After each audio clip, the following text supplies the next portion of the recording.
ทุกอนุโมทนากับร้านก๋วยเตี๋ยวเรือลังสิตบ้านแม่ปองบ้านห้วย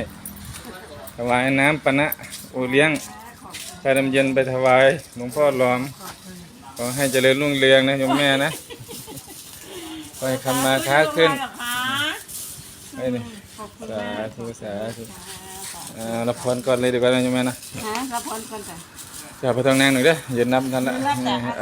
อภิวาทนาสีลิสนิจังบุทธาปจายโนจัตตารโลธรรมาวัฏันติอายุวันโนสุขังพลังขอให้เจริญเจริญนำด้วยค้าขายดีได้อโยมแม่เด้อต้องให้ได้ทองยิงเงินให้ได้เงิน